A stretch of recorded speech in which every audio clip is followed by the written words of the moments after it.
We're joined today by JP Vargas de la Vega, Managing Director of Galan Lithium. JP, thanks for your time. Well, thanks very much for the invite. You recently announced a significant agreement with the Catamarca government. Caught the market a little bit unawares and maybe confused a few, but why is this agreement so important to Galan?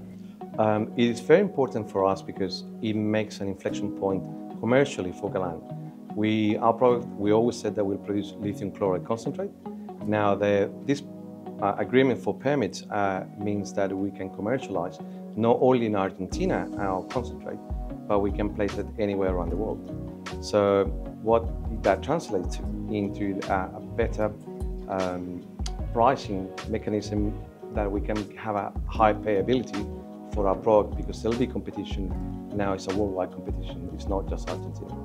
And did the market get a bit confused? Did they look at the top level royalty number and think, wow, you're going to be paying massive royalties here, when in actual fact, they are pretty comparable to elsewhere in the world? Absolutely. Look, our study assumed a payability of 70% of the lithium carbonate pricing. So that's 70. Our royalty is based, it's a 7% of that 70%. So roughly is around 4.9%. Australia, spodumene produced today, paying 4.5%. So it is comparable, but importantly, we now can compete with the rest of the world. We can compete with Australia. And the extra payability is minimal compared to what Australia does, but our operating costs are significantly lower. And you talk about global competition. What does that mean in practicality? So you're now up against spodumene producers in Australia, but coming off that extremely low cost base, as you talked about.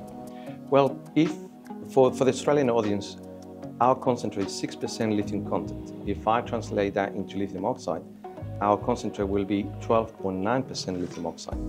So you already can see that we have more than double the average lithium concentrate in Australia, which is 5.5%. So that gives a significant cost advantage to place the best concentrate in the world with low contaminant.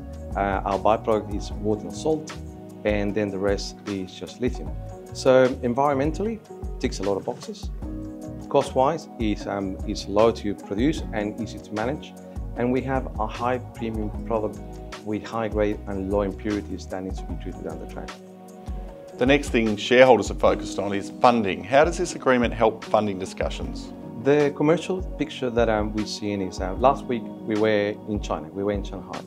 We have several meetings with converters that can convert our lithium chloride concentrate into lithium carbonate. The main focus in China today is to produce lithium LFP batteries, lithium iron phosphate batteries. Now, carbonate is the main ingredient that goes into lithium iron phosphate batteries.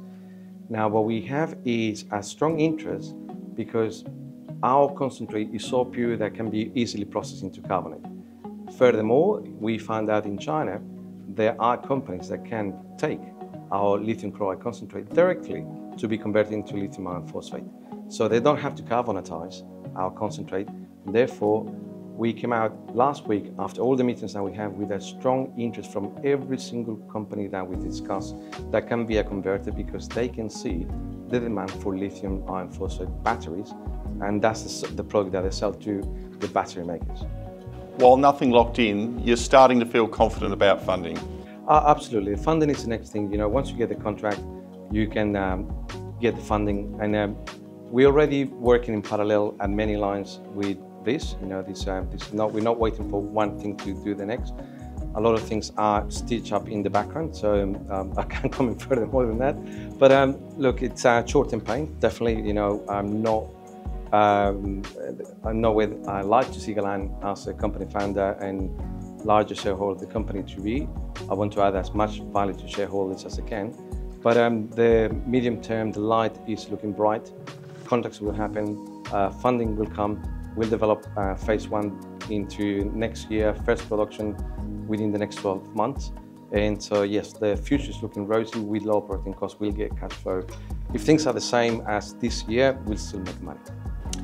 An economic project of a global scale in a Tier 1 jurisdiction with strong local support, clearly generating a lot of interest out there. Short-term pain for long-term gain. Exciting times ahead for Galan and its shareholders. JP, thanks for your time. Well, thanks, Dave.